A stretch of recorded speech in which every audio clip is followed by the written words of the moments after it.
rivalry renewed in Gainesville. Canes adding new quarterback Cam Ward from Washington State via the transfer portal to what was a top 3 offense in the conference last season. Graham Mertz and the Gators coming off their 3rd straight losing season for the first time since 1974.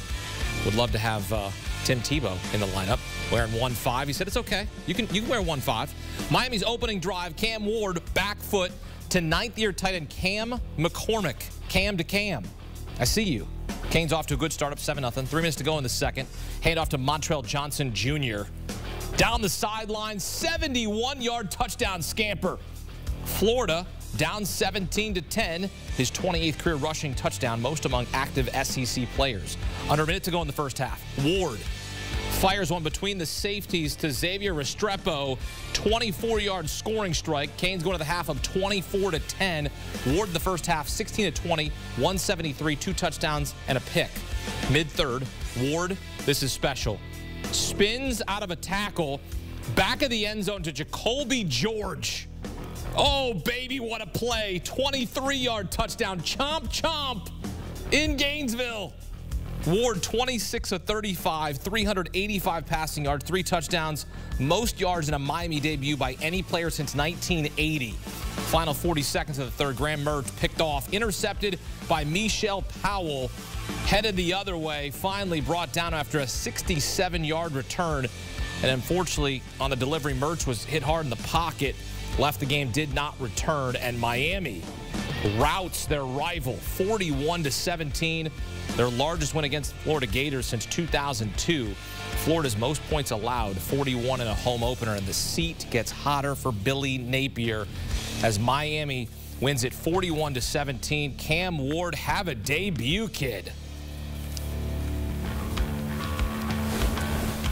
Time now to welcome in the host of Josh Pate's College Football Show, Josh Pate from Gainesville, Florida. And Josh, you know, it's week 1, so I don't want to overreact to anything, but Miami, they made sure they let everybody know that Florida cannot hang with them. Outside of that 71-yard run, right, from Johnson, they dominated this game. So what type of statement do you think the Hurricanes made with their new QB in Cam Ward showing out?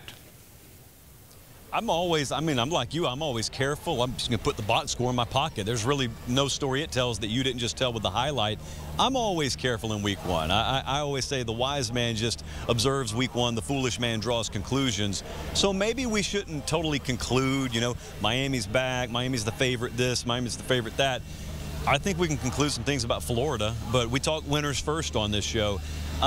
Miami was under the distinct impression they nailed the transfer portal. Let's just go back to the spring. When they landed Cam Ward, who was the feature point of that highlight, they knew it's time to go all in. And so not only did they get him, you saw a guy pick a ball off there. Well, he wasn't here last year. He was in Washington. You saw Brown, the tight end, the wide receiver earlier today, make catches. Well, he was at Houston last year.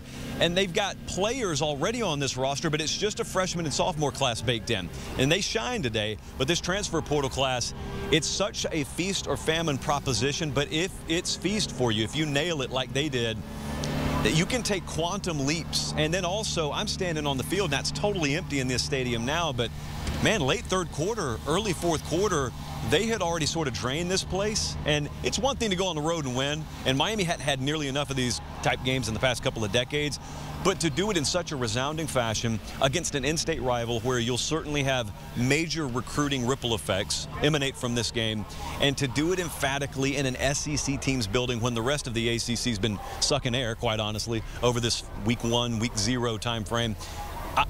We got to type the statement in all caps. However big a statement we could possibly type, that's how big a statement it is for Miami. Very well said. Now, when you look at Miami, the rest of their schedule, does this change how you view them in the ACC, or is your expectation the same coming into this game?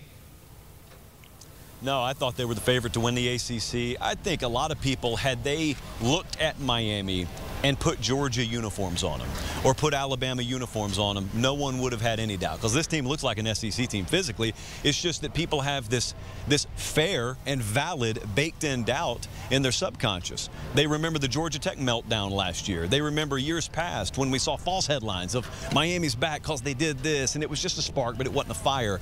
I believe that this team's probably the premier roster in this conference for a couple of months, and the more we went through fall camp, the more buzz you get. I went and watched them practice a couple of weeks ago. ago. There aren't many teams that look better than that. That's not a guarantee of anything, but then when you put your stamp on it in week 1 and you start to validate a lot of the buzz that people had heard, it was a really tightly closed off fall camp, by the way. So all you had to go on was message board rumors and hearsay. It wasn't open for the media, and so this was everyone's first glimpse, media included for the most part, at Miami. And man, I don't know how you could be happier. I'm standing in their tunnel as they're walking up, and a lot of them are very quick to remind you we could probably be hung half 100 or more if we wanted to today. This game was over early third quarter, and they're not wrong. It was. Yeah, Hurricane fans very confident after the showing they put out in Gainesville. On the other side, we talked about Florida. You talked about earlier on CBS Sports HQ. There were so many questions about Florida's offense and just their team, Billy Napier. What do you think they need to do to turn the page? Because this was not a performance that leaves a lot of hope for Florida Nation. I hate it.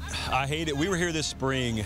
We did an entire show here. We did a sit down with Billy, and it was so striking when you walk around this place. The stuff that people used to complain about at Florida, they don't complain about anymore. They've got all the resources in the world here. They've got mega facilities. So, in other words, every box that you would claim you need checked to win is checked.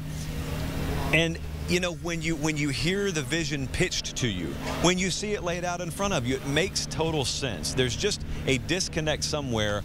And in year 3, I mean, going into this game now, we were asking, can they make a bowl game? So in year 3, that being the narrative around this team was already unacceptable for the fan base, but they were willing to push that aside because, hey, if we beat Miami in week 1, who knows? This is college football. Anything can happen. Maybe those teams on our schedule aren't as good as we think they are. Maybe we're better than we think they are. But you could feel how thin that layer of bravado was, because when Miami goes up 2 or 3 scores, you feel the unrest. You start to hear the booing. You start to see the stadium empty out. And I don't know what the point of no return is, but we know it's there in coaching. Some people call it losing a team. I'm not sitting here trying to claim Billy Napier's lost his team, but when you lose the important juice that you have to be a major program, and keep in mind, not only are you just trying to salvage things here, you're trying to compete against Georgia. You know, you're trying to compete against Alabama, against Texas, and they're freight trains all moving in the same direction at the same time. And if your program feels like it's being pulled 6 or 7 different ways, can't get out of its own way,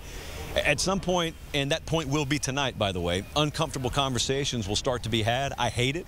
I hate it because I think they got a lot of the right parts here, but for whatever reason, it's not clicking, and there was such a physical disparity in performance on the field today that it's glaring and probably goes beyond that point of being argumentative and let's debate it. There's no debating. This was just an expletive-filled performance today that's best left for us to talk about during the commercial break. And what's worse is the schedule only gets tougher for Florida. On the other side of Miami, they look like a team that is poised to win the ACC. Josh Pate, we appreciate the time, man.